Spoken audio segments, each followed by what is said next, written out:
Hey guys, Jaws of Shark Reviews here, and today we're going to be taking a look at the Transformers Studio Series Core Class, The Last Knight Mohawk.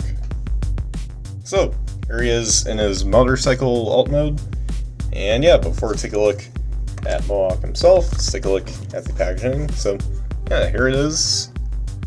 As you can see here, yeah, it's your basic Core Class Studio Series packaging. So on top here you have a render of Mohawk. He appears to be, I don't know, dancing. I'm not sure. Yeah, and the backdrop right here is the body repair place from the last night that Katie Yeager and whoever else he was with was basically staying at in Refuge. But yeah, and there's the Transformers Last Night logo right there. And yeah, so you got this right here. On this side, you get up close shot of Mohawk, looking very, I guess, it's a bit hard to describe him. He's got some green paint dripping all around. He's got, I guess, okay looking teeth. Nah, who am I kidding? They look awful. And yeah, he's a Core Class. Here's a full render of Mohawk. It kind of looks like he's doing some weird run, I don't know. But yeah, Transformers Authentic.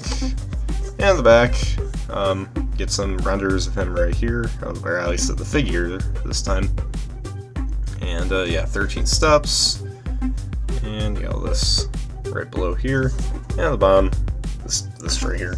And that's pretty much it for the packaging. So, yeah, let's take a look at Mohawk right here. And yeah, now this is the first official figure from Hasbro that we've gotten of Mohawk, because before this guy, I mean, the only figures that were available of him were third party, and I think that's it. Well, all of them look pretty cool. It was just still nice, to know like whenever Hasbro is going to actually make a figure of this guy, because with Studio Series, the scale's mostly accurate from figure to figure, so it would be nice to have both accurate, official, and scale accurate Mohawk figure. So now in 2024, Hasbro's finally delivered on that, and yeah, so let's take a up close look right here at the motorcycle mode. Pretty neat.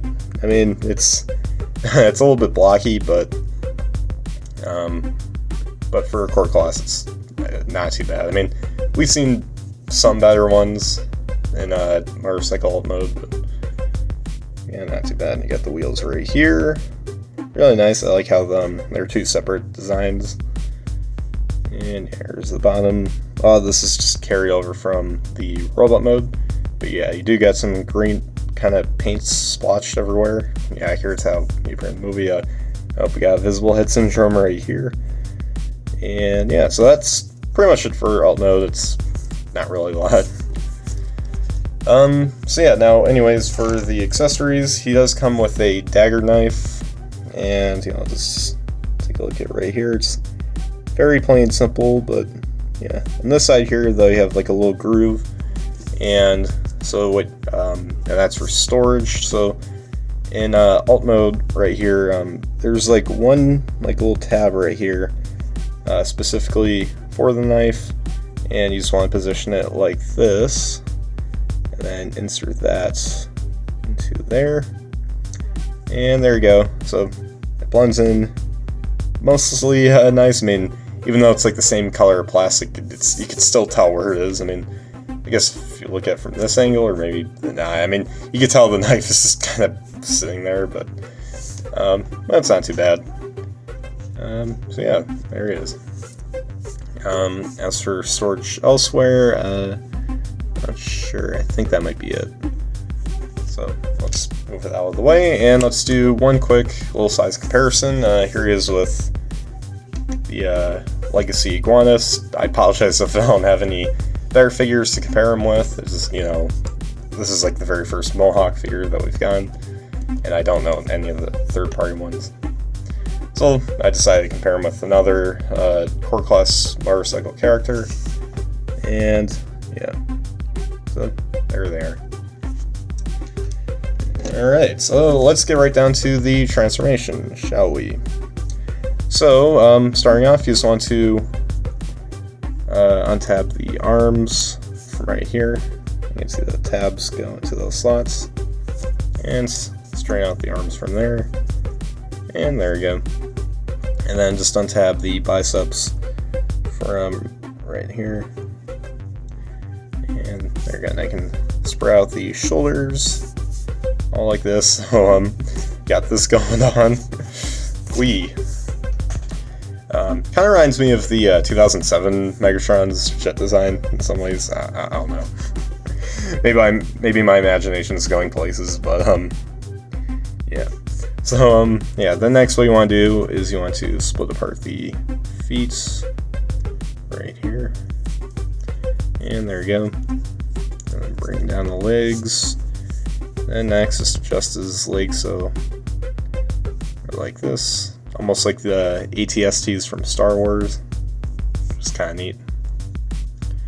And there's that. Then next you just want to move up this section and then move down this section here and then bring up the head. My god, that's an ugly head. I honestly don't know what Michael Bay thought about all these odd designs and especially in the later Transformer movies, but I mean, even actually went all the way through. I mean, you know, the Revenge of the Fallen, there's the Pretender character, aka Alice, and yeah, if you guys have seen Revenge of the Fallen, you know what I'm talking about. But anyways, let me stop digressing and get back to transformation. But anyways, so next, yeah, just bring down the arms like this, and then you can bring this whole wheel section here together. I think it's something like this. Wait, let me pause real quick. Okay, apologize about that. Yeah, what you want to do right here is just kind of have the wheels kind of tucked right adjacent to his shoulders like this. And yeah, once you got that all done, there you guys have Mohawk in his very odd looking robot mode. And, you know, despite me not being a huge fan of his design in the movie, I will say this figure does a good job of replicating such design. And yeah, I say Hasbro did deliver with this character, even though I'm not the hugest fan of this design. But, you know, let's move my hands here so you can get just a hands review of Mohawk. So yeah. Now, anyways, for the head sculpt and details, let's get a close look. Head sculpt looks nice, and while they don't use like any sort of silver, they do use like a metallic gray plastic, so that looks pretty nice. I mean, I've seen some better paint jobs on the third-party Mohawk figures, but there's one in particular, I forgot who made it. Was it like Fans Toys or I forgot. I don't keep up on third party.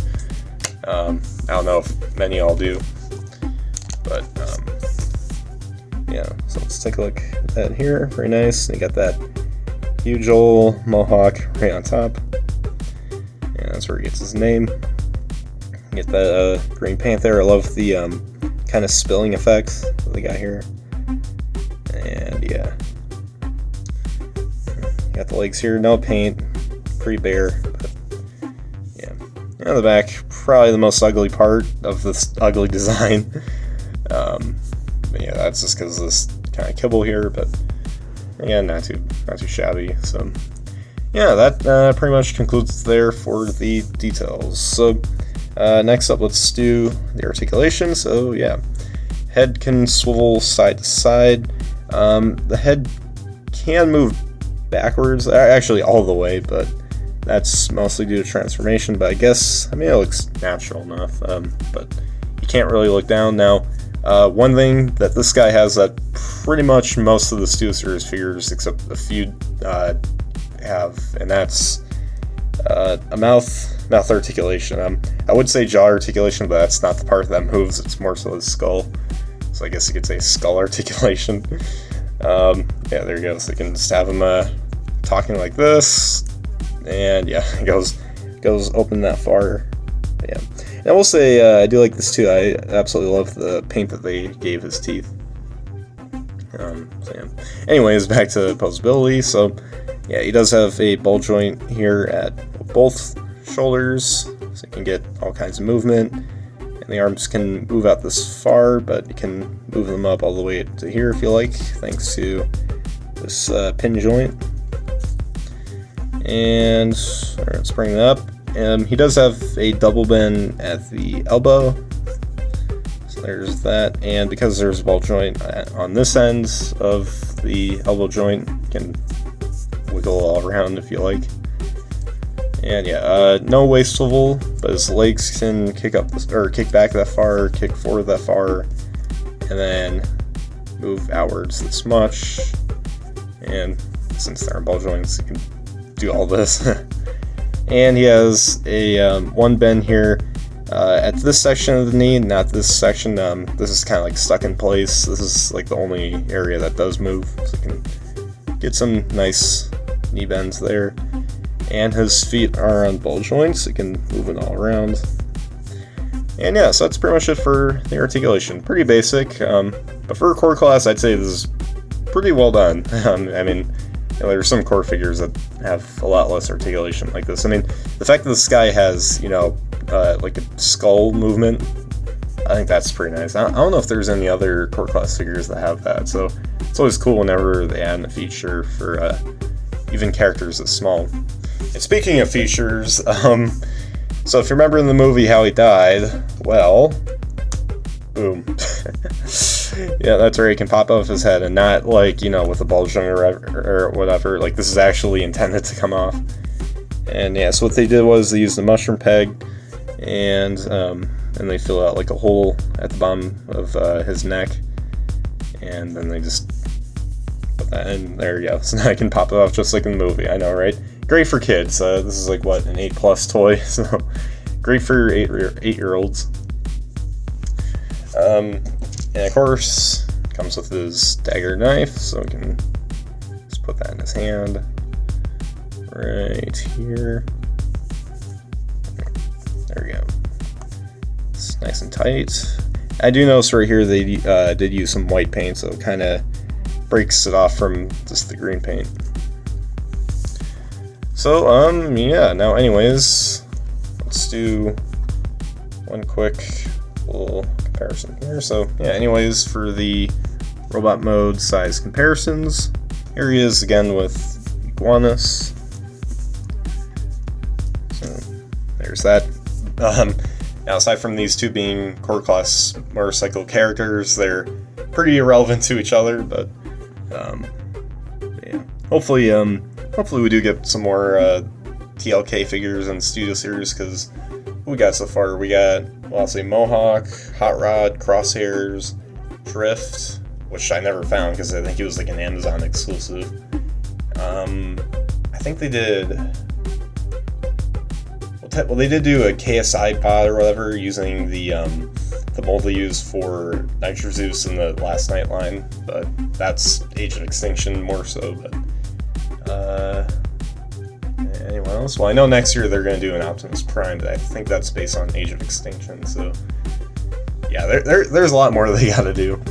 And and they did Cogman as well, but that was a slight redeco of the 2017 Cogman figure. So yeah, that pretty much wraps it up for the robot mode size comparisons. So there you guys have my review for the Transformers Studio Series Core Class, The Last Night Mohawk. And I gotta say, like ever since Last Night came out, I've never really been a huge fan of Mohawker's design. I do like his voice though. I think his voice actor did some other voice work for Transformers, but or at least in the Michael Bay movies. But I will say, despite my criticisms for his design and character, this figure right here is pretty nice. I mean, he looks like very all slim and stuff, and it's like, oh yeah, it's probably garbage or whatever. But honestly, this is probably one of my favorite core class figures that I've ever picked up, because I mean, he's got an opening jaw, or more so opening skull, and he can pop off his head, and he's got I guess a cool little dagger knife. I mean, that's nothing special, but still. And I do like his like green paint and a little white paint splotched on him. I think that's a nice effect that Hasbro did.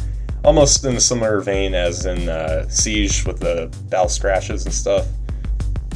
And I do like his motorcycle alt mode as well. I mean, it's a little blocky, but it looks still does the job. So I'd say this is a pretty, I guess, more for the average figure. But for core class though, it's actually really good. So yeah, that's pretty much all I have to say about this guy. So yeah, now anyways guys, make sure you guys like, subscribe, comment, share for more, and comment down below what you guys think of Mohawk. So anyways guys, as always, to all, R1.